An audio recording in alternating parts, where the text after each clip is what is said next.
بالله من شرور أنفسنا ومن سيئات أعمالنا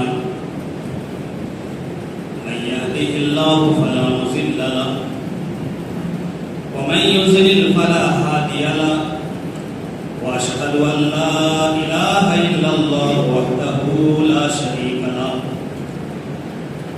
وأشهد أن محمدا عبده ورسوله أما بعد فإن خير الحديث كتاب الله وخير الهدي هدي محمد صلى الله عليه وسلم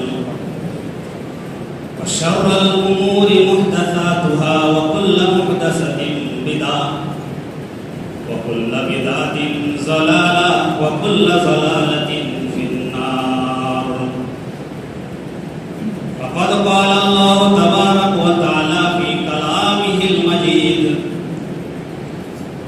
أعوذ بالله من الشيطان الرجيم. إن الله يأمركم أن تؤدوا الأمانات إلى أهلها وإذا حكمتم بين الناس أن تحكموا بالعدل إن الله نعم ما يعظكم به إن الله كان سميعا بصيرا. رب اشرح لي صدري ويسر لي أمري واحلل عقدة من لساني يفقهوا قولي. رب زدني علما رب زدني علما رب زدنی علما. تمام قسم کی حمد و ثنا، کبریائی، بڑائی، برتری اور بزرگی اس پاک رب العزت کے لیے لائق و زیبا ہے جو خالق کائنات و مالک ارض و سما ہے، جو وحدہ لا شریک لہ ہے، جو تنے تنہا ہے، اس کا کوئی شریک نہیں، مشیر نہیں، ساجی نہیں. پوری کائنات کا نظام اسی کے ہاتھ میں ہے. وہ اپنی خدمت اور مصلحت کے مطابق پوری کائنات کا نظام چلا رہا ہے. وہی وحدہ لا شریک لہ ہے جو سب کی دعاؤں کو سنتا ہے، سب کی پکار پر لبیک کہتا ہے. وہی نافع ہے، ضار ہے، نفع دینے والا، نقصان پہنچانے والا. وہ ہمیشہ سے ہے اور ہمیشہ رہے گا. اس کے برابر، اس کے ہمسر کوئی نہیں ہے. وہ ہر چیز پر قادر ہے، وہ فعال لما یرید ہے. جو چاہتا ہے کرتا ہے، اس طرح چاہتا ہے کرتا ہے. اسے کوئی روکنے والا نہیں، ٹوکنے والا نہیں، اس کو کوئی مشورہ دینے والا نہیں. وہ اپنی ذات میں، اپنی صفات میں تنے تنہا ہے. اس پاک رب العزت کی جتنی ہی تعریفیں کی جائے کم ہے کہ اس نے ہمیں اشرف المخلوقات بنا کر کے پیدا فرمایا. اس کا بڑا احسان و کرم ہے ہم لوگوں پر کہ ہماری رشد و ہدایت کے لیے، ہماری رہنمائی کے لیے، ضلالت و گمراہی سے بچانے کے لیے، سیدھا راستہ دکھانے کے لیے، ہماری کامیابی و کامرانی کے لیے بے شمار نبیوں کو، پیغمبروں کو، رسولوں کو اس دنیا کے اندر مبعوث فرمایا. ہزارہ ہزار درود و سلام نازل ہو اس ہستی اقدس مقدسہ مطہرہ مبارکہ پر جن کا نام گرامی احمد مصطفیٰ محمد رسول اللہ صلی اللہ علیہ وسلم ہے. اللہم صلی علیہ، اللہم بارک علیہ. میرے محترم بزرگوں، دوستوں، عزیز ساتھیوں و پردہ نشین ماں و بہنوں، خطبہ مسنونہ کے بعد قرآن کریم سے جو آیت تلاوت کی گئی ہے وہ عدل و انصاف کے تعلق سے ہے، اور اسی موضوع پر چند باتیں عرض کروں گا انشاءاللہ وما توفیق الا باللہ. محترم حضرات، عدل ایک ایسی چیز ہے جس کے اندر انسان کی معاشرے کی انسانی زندگی کی فلاح و بہبودی کامیابی و کامرانی مضمر ہے. اگر انسان کی زندگی میں عدل نہیں ہے, انصاف نہیں ہے, تو پھر گھر کے اندر بھی امن نہیں ہوگا, معاشرے کے اندر بھی امن نہیں ہوگا, ملک کے اندر بھی امن نہیں ہوگا. پوری دنیا کے اندر جو شر و فساد ہے اور لڑائیاں ہیں, جھگڑے ہیں, شکوہ شکایتیں ہیں, وہ کس بنیاد پر ہے؟ وہ اس وجہ سے ہے کہ ہم نے ایک دوسرے کے حقوق کو نہیں پہنچایا, ہم نے ہر ایک کے ساتھ عدل و انصاف نہیں کیا. آج ہر ایک کو شکایت ہے, باپ بیٹے کی شکایت کر رہا ہے, بیٹا باپ کی شکایت کر رہا ہے, شوہر بیوی کی شکایت کر رہا ہے, بیوی شوہر کی شکایت کر رہی ہے, حاکم رعایا کی شکایت کر رہا ہے, رعایا حاکم کی شکایت کر رہا ہے, مقتدی امام کی شکایت کرتا ہے, امام مقتدی کی شکایت کرتا ہے. اس شکوہ اور شکایتوں کا دور چل رہا ہے, اور یہ کس وجہ سے ہے؟ اس وجہ سے کہ جو جس کا حق ہے ہم نے نہیں دیا, اس کے حق کو ہم نے پہنچایا نہیں, ہم نے حق مارا, حق تلفی کی. اس وجہ سے میرے پیارے ساتھیوں, عدل انصاف کے تعلق سے اللہ تبارک و تعالیٰ نے بڑی تاکید فرمائی ہے, اور اللہ کے ناموں میں سے ایک نام العدل بھی ہے.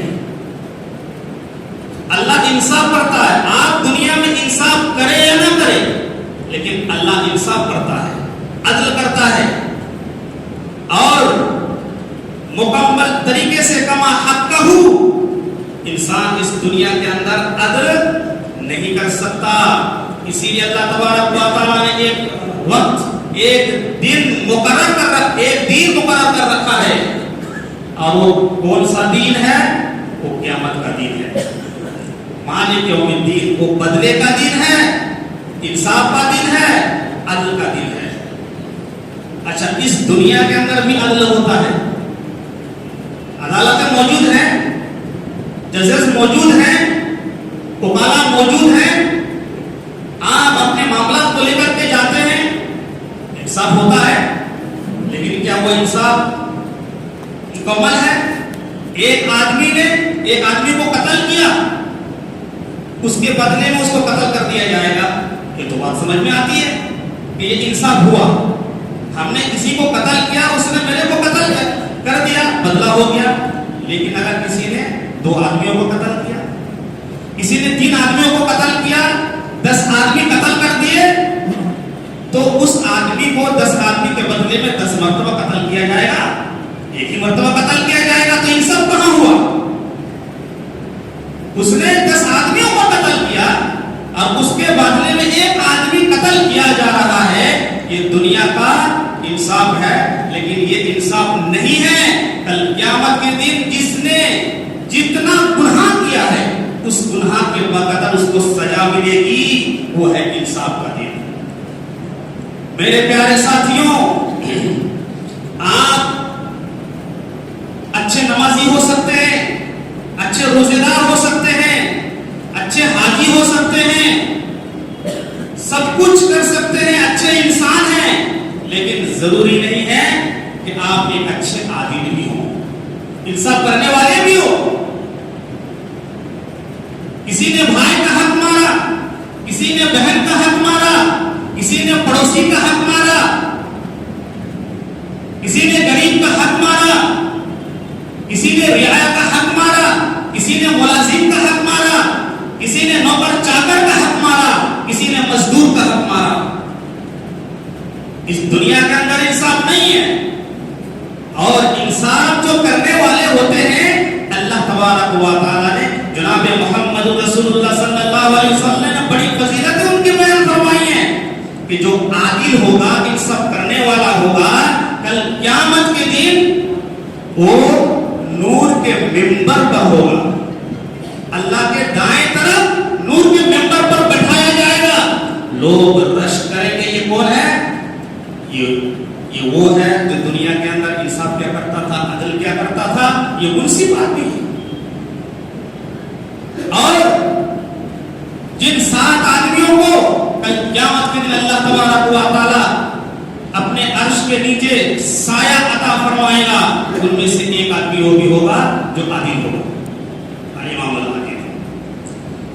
میرے پیارے ساتھیوں, انصاف کرنا بہت بڑی بات ہے اور سب سے زیادہ تقوی جو ہے اسی کے اندر موجود ہے.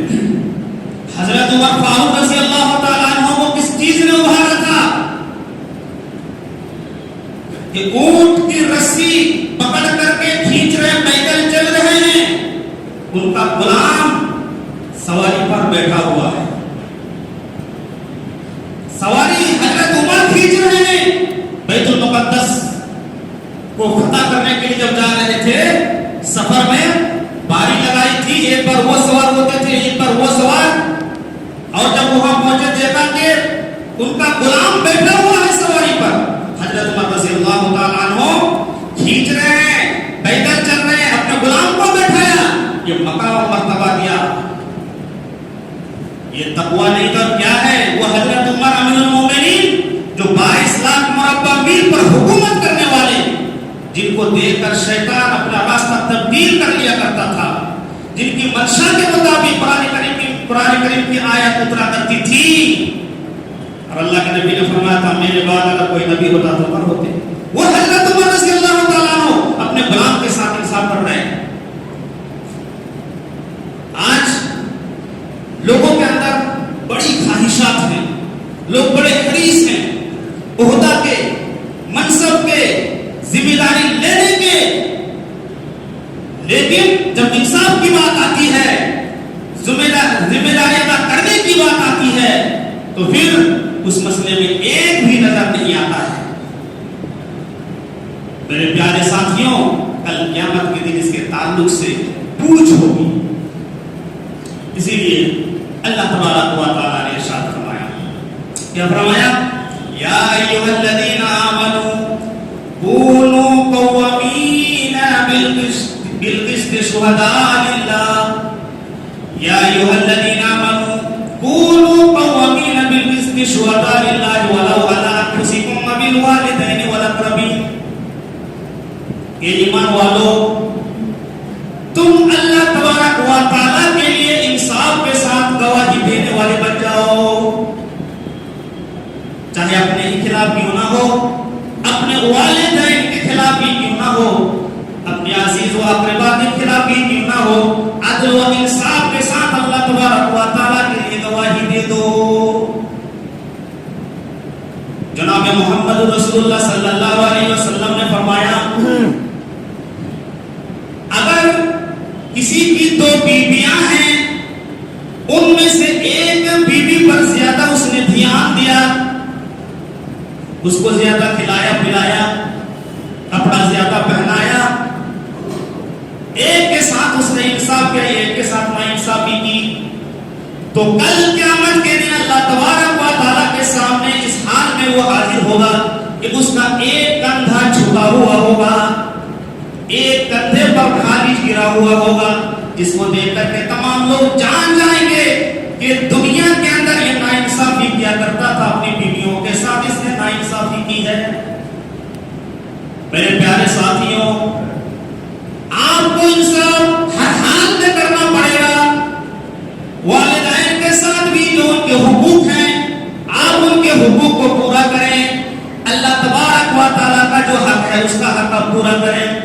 بیٹوں کا جو حق ہے ان کے حقوق کو آپ پورا کریں. بیٹیوں کے جو حقوق ہیں ان کے حقوق کو آپ پورا کریں. حضرت نعمان بن بشیر رضی اللہ تعالیٰ عنہ جناب محمد رسول اللہ صلی اللہ علیہ وسلم کے پاس آتے ہیں اور وہ کہتے ہیں, یعنی حضرت نعمان بن بشیر رضی اللہ تعالیٰ عنہ نے حدیث بیان کی کہ مجھے لے کر میرے والد صاحب جناب محمد رسول اللہ صلی اللہ علیہ وسلم کے پاس گئے اور انہوں نے کہا کہ اللہ کے نبی, میں نے اس کو نعمان بن بشیر کو میں نے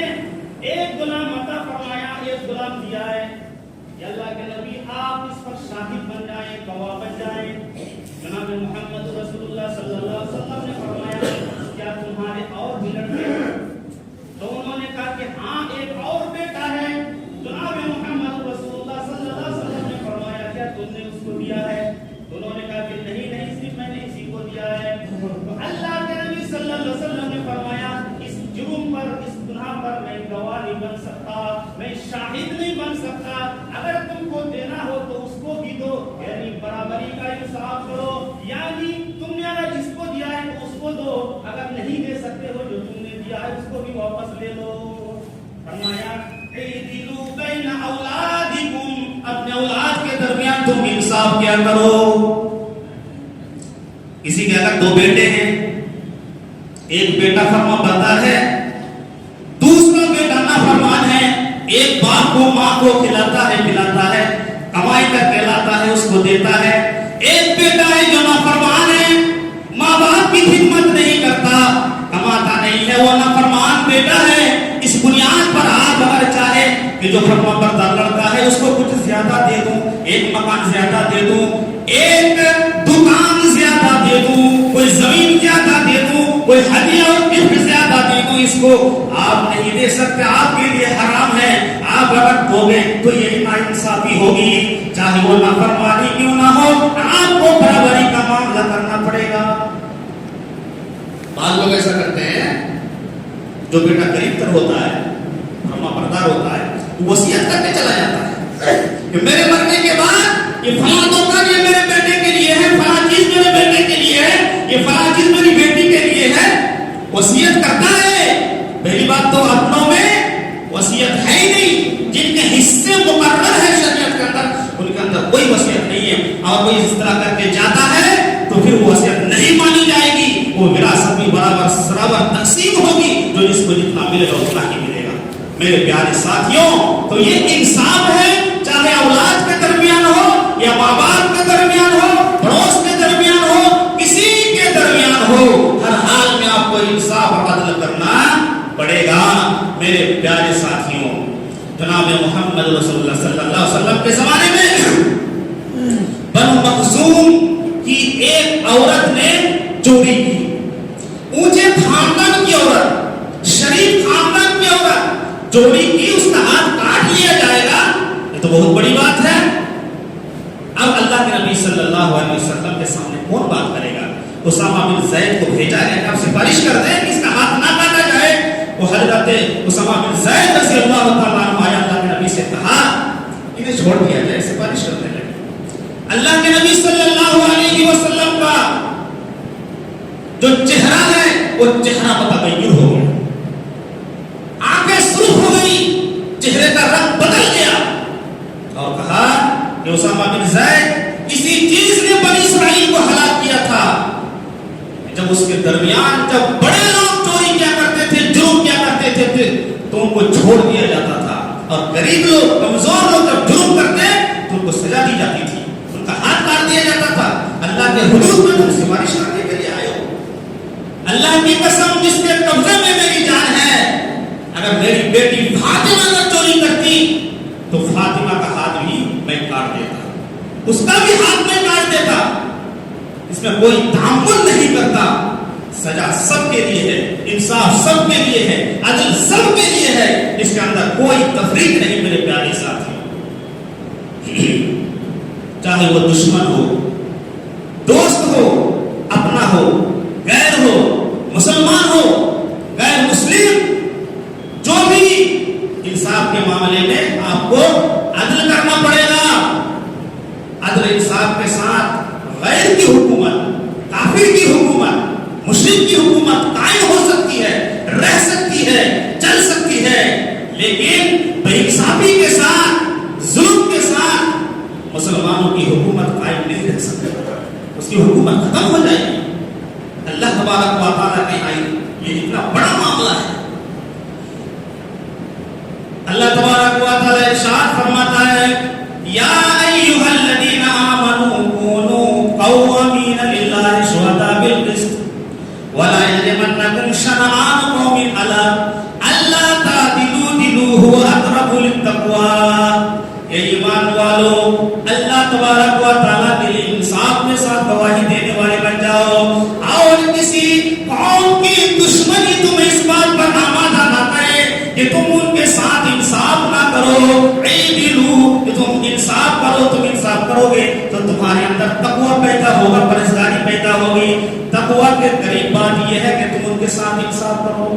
اگر کسی کے ساتھ دشمنی ہے پھر بھی تم ان کے ساتھ عدل کرو. نسائی کی روایت کتاب التفسیر ترمذی کے اندر اور اسی طریقے پر تفسیر بیضاوی اور تفسیر ابن کثیر کے اندر آپ پڑھو گے تو آپ کو معلوم ہوگا، مدینے کے اندر ایک آدمی تھا جس کا نام تھا طعمان بن عبیدق، یہ مسلمان تھا، اس کے 3 بیٹے تھے لیکن بڑے کلاش تھے، فقیر تھے، غریب تھے، چولہا بھی نہیں جلتا تھا گھر کے اندر۔ اس نے کیا کیا، اپنے پڑوسی کے گھر سے آٹے کی بوری چرائی، آٹے کی بوری چرائی اور زرہ بھی چرائی۔ زرہ جو جنگوں میں کام آتی تھی، پہن کے جنگ لڑتے تھے، وہ زرہ لوہے کی زرہ ہوا کرتی تھی، وہ زرہ چرا دی اور آٹے کی بوری بھی چرا دی۔ وہ پڑوسی کون تھا؟ قتادہ بن نعمان رضی اللہ تعالی عنہ، یہ مسلمان۔ اس کے بعد شکایت لے کر کے آئے قتادہ بن نعمان کہ میرے گھر سے سامان چوری ہو گیا۔ اب تفتیش ہوئی تو پتہ یہ چلا کہ طعمان بن عبیدق کے گھر میں پچھلی رات کو چولہا جلا تھا، یہ روٹی پکا رہے تھے۔ یہ غریب آدمی روٹی کہاں سے، آٹا کہاں سے لایا؟ یہ چرا کر کے روٹی پکا رہا ہوگا۔ چلو اس کو پکڑو۔ لوگ گئے اور کہا کہ تم نے سامان چرایا، آٹا کہاں سے لایا، روٹی کیسے کھائی؟ تو کہا میں نے نہیں چرایا۔ اچھا، اس کو جب پتا چل گیا کہ لوگ آ رہے ہیں گھر میں، تو بوری میں زرہ ڈال کر کے آٹے کی بوری میں ایک یہودی کے گھر میں پھینک دیا تاکہ وہ پکڑا جائے۔ جب ان کے پاس گئے پوچھنے لگے کہ تم نے آٹا چرایا ہے، تم نے زرہ چرائی ہے؟ وہ عبیدق قسمیں کھانے لگا کہ نہیں نہیں میں نے نہیں چرایا، قسم کھا کر کہنے لگا کہ نہیں نہیں یہ ہو ہی نہیں سکتا۔ اچھا، اس کے خاندان والے بڑے طاقتور تھے، قبیلے سفر کے سارے لوگ تھے، انہوں نے کہا کہ نہیں یہ چرا نہیں سکتا، یہ تو مسلمان ہے، آپ ایسے الزام لگا سکتے ہیں۔ لہذا وہاں سے لوگ چلے گئے، چھان بین کرنے لگے۔ چھان بین کرتے کرتے یہودی کے گھر وہ لوگ جب پہنچے تو پتہ یہ چلا کہ یہودی کے گھر میں وہ بورا ملا جس کے اندر زرہ رکھی ہوئی ہے۔ میرے پیارے ساتھیوں، جناب محمد رسول اللہ صلی اللہ علیہ وسلم کو بلایا گیا کہ آپ کا فیصلہ ہوگا۔ اللہ کے نبی آئے، پوچھا کہ تم نے چرایا؟ وہ یہودی کہنے لگا کہ نہیں میں نے نہیں چرایا، سازش کے تحت کسی نے بورا میرے گھر میں چھپا دیا ہے، میں نے بورا نہیں چرایا ہے، میں نے زرہ نہیں چرائی ہے۔ لیکن لوگ گواہی دے رہے ہیں، اور صحیح بات تو یہ ہے کہ اسی کے گھر سے سامان ملا، اب اسی کا ہاتھ کاٹ دیا جائے گا۔ وہ یہودی چیخ رہا ہے، چلا رہا ہے، رو رہا ہے، لیکن سننے والا کوئی نہیں۔ قریب تھا کہ جناب محمد رسول اللہ صلی اللہ علیہ وسلم اس کا ہاتھ کاٹ دیتے۔ یہ فیصلہ اللہ کے نبی صلی اللہ علیہ وسلم نے کر دیا کہ اس یہودی کا ہاتھ کاٹ لیا جائے گا، اس کے گھر سے یہ سامان ملا۔ لیکن میرے پیارے ساتھیوں، انسان انصاف کرے یا نہ کرے، اللہ تبارک و تعالیٰ تو منصف ہے، اللہ تبارک و تعالیٰ تو عادل ہے، وہ تو انصاف کرنے والا ہے۔ اللہ تبارک و تعالیٰ نے حضرت جبرائیل علیہ السلام سے کہا، یہ جبرائیل تم کیا دیکھ رہے ہو؟ ایک بے قصور کا ہاتھ کاٹا جا رہا ہے، ایک بے گناہ کا ہاتھ کاٹا جا رہا ہے، جاؤ اور میرے حبیب کو بتا دو اور پیغام پہنچا دو کہ وہ مجرم نہیں ہے۔ حضرت جبرائیل علیہ السلام آتے ہیں اور قرآن کریم کی آیت نازل فرماتے ہیں، اِنَّا أَنزَلْنَا إِلَيْكَ الْكِتَابَ بِالْحَقِّ لِتَحْكُمَ بَيْنَ النَّاسِ بِمَا أَرَاكَ اللَّهُ وَلَا تَكُن لِّلْخَائِنِينَ خَصِيمًا۔ یہ نبی آپ پر قرآن کریم اترا ہے، کتاب اتری ہے، اس کتاب کے مطابق آپ فیصلہ کریں، آپ غلط فیصلہ نہ کریں، اور جو مجرم ہے، گنہگار ہیں، جو چور ہے، خیانت کرنے والے ہیں، آپ ان کی حمایت نہ کریں۔ اصل مجرم تو یہ ہے، طعمان بن عبیدق ہے، اصل مجرم تو وہ ہے، یہ چور نہیں ہے۔ یہودی کو چھوڑ دیا جائے اور اس کا ہاتھ کاٹا جائے۔ پھر فیصلہ ہو گیا کہ یہودی چور نہیں ہے۔ یہودی کے ساتھ اگر یہ ہوتا تو پھر جناب محمد رسول اللہ صلی اللہ علیہ وسلم کے کریکٹر پر، آپ کے کردار پر ہمیشہ کے لیے یہ دھبا لگ جاتا کہ اللہ کے نبی صلی اللہ علیہ وسلم نے ایک بے قصور کا ہاتھ کاٹا ہے۔ اس سے یہ پتہ چلا کے نبی صلی اللہ علیہ وسلم عالم الغیب نہیں تھے، عالم الغیب اور اللہ کے نبی ہوتے تو اتنی باتیں کیوں پیش آتی؟ پہلی بتا دیتے کہ اصل مجرم کون ہے، اصل چور کون ہے. لیکن اللہ تبارک و تعالیٰ نے فرمایا کہ آپ جس کے بارے میں فیصلہ کر رہے ہیں وہ فیصلہ درست نہیں ہے، اصل چور تو تم ابن مبارک ہے اور یہ یہودی بے قصور ہے، بے گناہ سے چھوڑ دیا گیا. اللہ تبارک و تعالیٰ انصاف کرتا ہے، اللہ تبارک و تعالیٰ منصف ہے، عادل ہے، وہ انصاف کرتا ہے. انسان کرے یا نہ کرے ان کے یہاں انصاف ہے. میرے پیارے ساتھیوں، جس طریقے پر آپ کو انصاف کرنا ہے انسانوں کے ساتھ، جس طریقے پر آپ کو انصاف کرنا ہے یہودیوں کے ساتھ، عیسائیوں کے ساتھ، مشرکین کے ساتھ، کافروں کے ساتھ، جس طریقے پر آپ کو انصاف کرنا ہے پڑوسیوں کے ساتھ، اپنے بیٹوں کے ساتھ، اپنے اولاد کے ساتھ، جس طریقے پر انصاف کرنا ہے اپنے ملازموں کے ساتھ، اسی طریقے پر آپ کو انصاف کرنا ہے جانوروں کے ساتھ، ان کے ساتھ بھی انصاف کرنے کی تاکید ہے. اور اللہ کے نبی صلی اللہ علیہ وسلم نے اس کی بڑی وضاحت فرمائی ہے. چلیے ہم اور آگے چلتے ہیں اس کے تعلق سے. بخاری کی روایت ہے اور تفسیر کے ساتھ مسند احمد کے اندر مذکور ہے، اور اس کو طول دیتے ہوئے امام زرقانی رحمۃ اللہ علیہ جو موطا مالک کے شارح ہیں وہ بیان کرتے ہیں کہ ایک یہودی چرواہا بکریوں کو چرا رہا ہے. مدینے میں، مدینے سے باہر ایک یہودی چرواہا بکریوں کو چرا رہا ہے. ایک بھیڑیا آیا اور بھیڑیا نے کیا کیا، ایک بکری کو اٹھا کر کے لے کر کے بھاگا. بھیڑیا بکریوں کو کھاتا ہے، درندہ چین پھاڑ کرنے والا جانور ہے. بکری پکڑ لی، اٹھا کر کے بھاگا. یہ یہودی چرواہا پیچھے پیچھے دوڑنے لگا، اس کے پیچھے پیچھے بھاگنے لگا. آخرکار بڑی جدوجہد کے ساتھ اس بھیڑیا کو پکڑ لیا اور اس کے منہ سے بکری چھین لی. جیسے ہی بکری چھینی، وہ بھیڑیا پہاڑی کے ٹیلے پر چڑھتا ہے اور یہودی چرواہے کے سامنے مخاطب ہو کر کے کہتا ہے، اپنا تم ہلا رہا ہے، اگلے دو پیر کو کھڑا کر کے بیٹھ جاتا ہے، اور یہودی چرواہے کے سامنے وہ گویا ہوتا ہے. وہ بھیڑیا کہتا ہے، یہودی چرواہے اللہ تبارک و تعالیٰ نے جو مجھے روزی عطا فرمائی تھی، تم نے وہ روزی میرے منہ سے چھین لی ہے.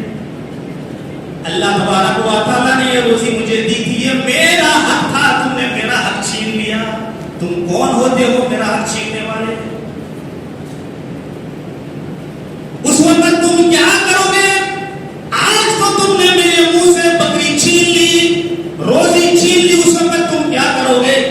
جب مدینہ ویران ہو جائے گا، مدینہ اجڑ جائے گا، کوئی نہیں رہے گا، اور بکریوں کی حفاظت کرنے والے وہ درندے ہی درندے ہوں گے، وہ بھیڑیا ہی ہوں گے جو بکریوں کی حفاظت کریں گے.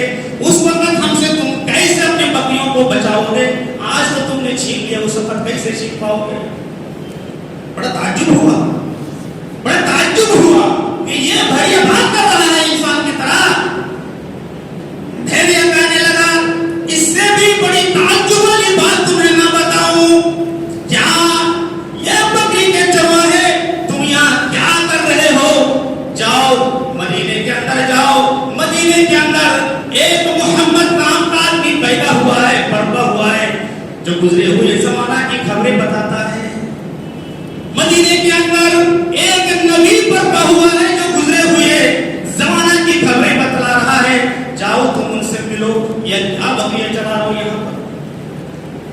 وہ چرواہا اپنی بکریوں کو چھوڑ کر کے وہ بھاگتا ہے مدینے کی طرف، اور اللہ کے نبی صلی اللہ علیہ وسلم کا پتہ لگاتا ہے کہ محمد کہاں پر ہے. لوگوں نے بتایا مسجد میں نماز پڑھنے کے بعد جناب محمد رسول اللہ صلی اللہ علیہ وسلم باہر نکل رہے ہیں. اللہ کے نبی سے ملاقات ہو جاتی ہے اور پورا واقعہ سناتا ہے. میں بکریوں کو چلا رہا تھا اور بھیڑیا لے کر کے بھاگا تو اس کے منہ سے میں نے بکری جب چھینی تو ایسی باتیں کرنے لگا کہ تم نے میرا حق چھین لیا. اور اس نے کہا کہ مدینے کے اندر ایک ایسا نبی برپا ہوا کہ گزرے ہوئے زمانہ کی خبریں بتلا رہا ہے، کیا یہ سچ ہے؟ اور وہ یہ بھی بتلایا کہ مدینہ ایک وقت آئے گا کہ مدینہ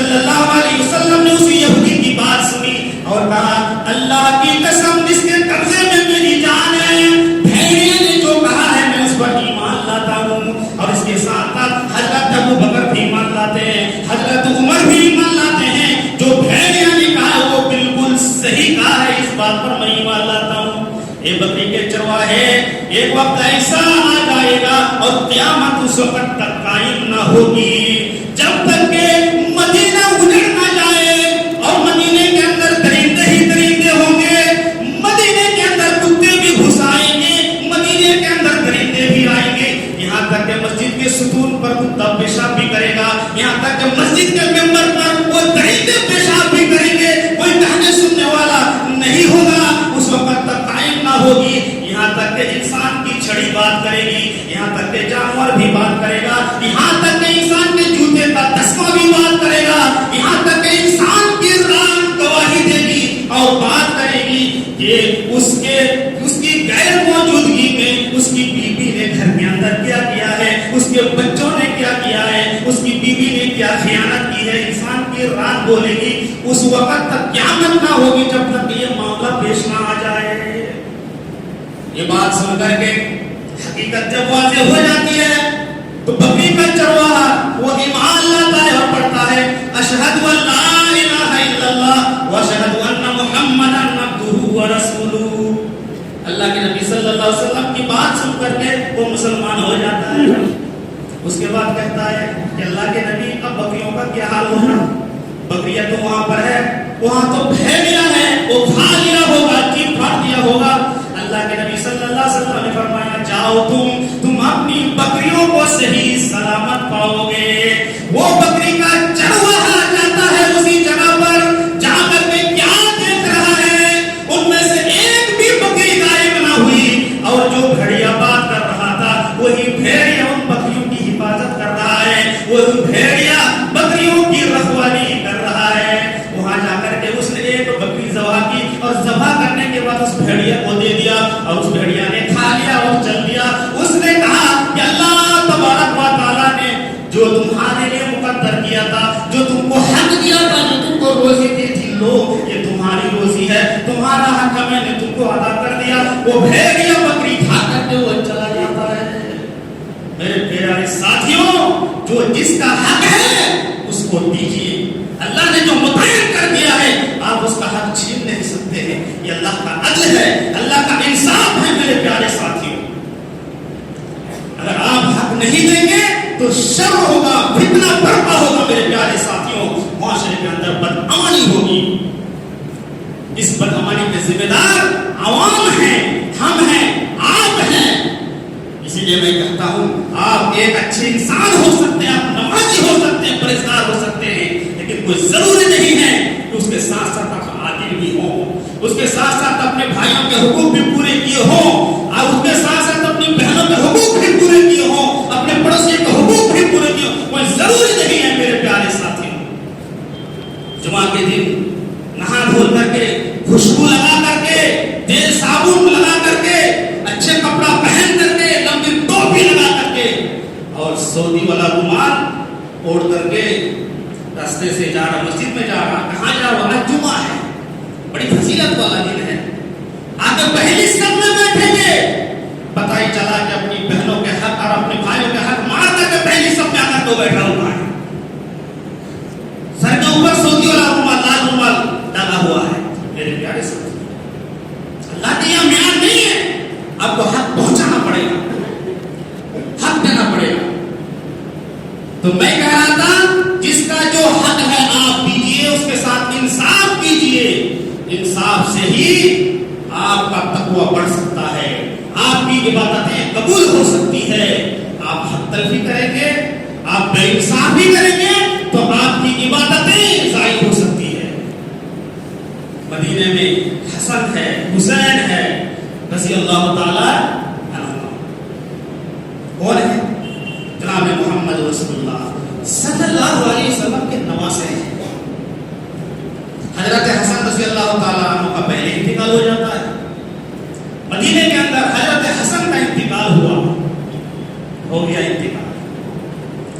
حضرت حسن رضی اللہ تعالیٰ عنہ کا انتقال ہوا، غسل دیا گیا، دفنایا گیا، جنازہ تیار کر دیا گیا، جنازے کی نماز اب پڑھی جائے گی۔ مدینے کے اندر حضرت حسن کی میت رکھی ہوئی ہے، لوگ انتظار کر رہے ہیں، ان کے چھوٹے بھائی حضرت حسین رضی اللہ تعالیٰ عنہ آئیں گے اور جنازے کی نماز پڑھائیں گے، لوگوں کا انتظار ہے۔ اس لیے کہ پہلے زمانے میں یہ ہوا کرتا تھا کہ اپنے عزیز و اقربا کی نماز جنازہ وہ لوگ خود پڑھایا کرتے تھے، باپ بیٹے کی نماز جنازہ پڑھایا کرتا تھا، بیٹا باپ کی نماز جنازہ پڑھایا کرتا تھا، اس لیے کہ جس خلوص کے ساتھ، جس شفقت کے ساتھ، جس مہربانی کے ساتھ، جس دل کی گہرائی کے ساتھ وہ نماز جنازہ پڑھائے گا، کوئی دوسرا نہیں پڑھا سکتا ہے۔ میرے پیارے ساتھیوں، یہ رواج تو ہمارے یہاں ختم ہوتا چلا جا رہا ہے، ہم تو دین سے دور ہو چکے ہیں، ہم نے تو اپنی اولاد کو اس لائق ہم نے چھوڑا ہی نہیں کہ ہماری اولاد ہمارے مرنے کے بعد ہماری نماز جنازہ پڑھا سکے۔ نہ وہ اپنے ہاتھ سے غسل دے سکتے ہیں اور نہ اپنے ہاتھ سے قبر کھود سکتے ہیں اور نہ وہ اپنے ہاتھ سے کفن پہنا سکتے ہیں، اس سے تو کوئی لینا ہی نہیں ہے۔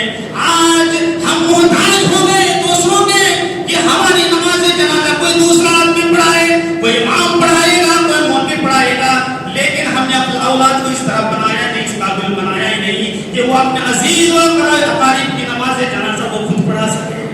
پہلے زمانے میں ہوتا تھا، لوگ انتظار کر رہے ہیں کہ حضرت حسین رضی اللہ تعالیٰ عنہ آئیں گے اور اپنے بھائی کی نماز جنازہ پڑھائیں گے، لیکن معاملہ وہاں پر کیا ہے، حضرت حسین رضی اللہ تعالیٰ عنہ دھیرے دھیرے ایک کنارے پر جا رہے ہیں اور سعید بن عاص رضی اللہ تعالیٰ عنہ کے دامن پکڑ کر کے کہہ رہے ہیں کہ سعید بن عاص آپ کو مدینے کے امام ہیں۔ سعید بن عاص مدینے کے امام تھے، کہہ رہے ہیں کہ آپ مدینے کے امام ہیں، آپ کی اجازت کے بغیر میں نماز جنازہ نہیں پڑھا سکتا۔ میری تو تمنا تھی، میری خواہش تھی کہ اپنے بھائی کی نماز جنازہ میں پڑھاؤں، لیکن کیا کروں، جناب محمد رسول اللہ صلی اللہ علیہ وسلم کی حدیث مجھے یاد آ گئی۔ اللہ کے نبی نے فرمایا، لا يؤمن الرجل الرجل في سلطانه والبيت والمسجد وامام المسجد حق من غيره۔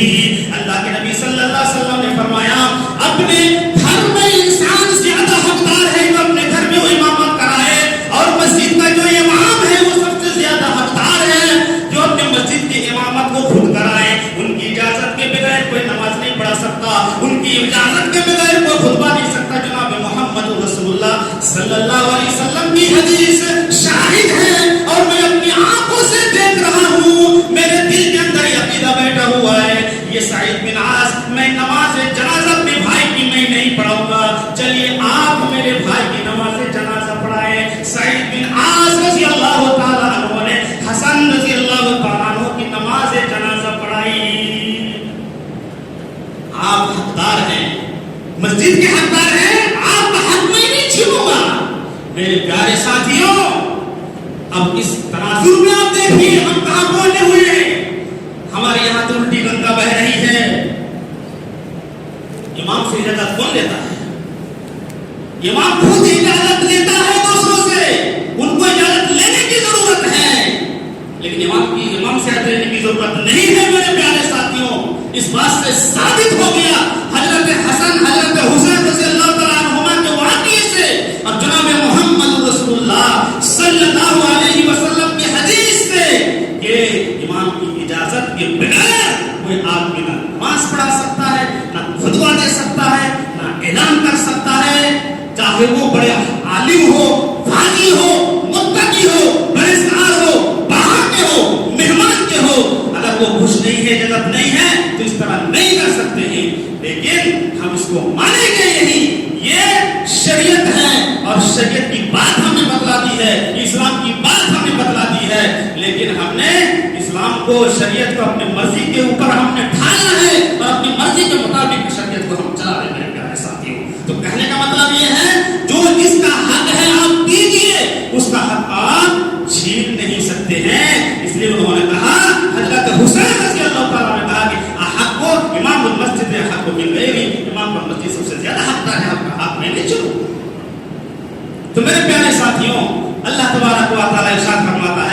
ان اللہ یامرکم ان تؤدوا الامانات الی اہلھا واذا حکمتم بین الناس ان تحکموا بالعدل.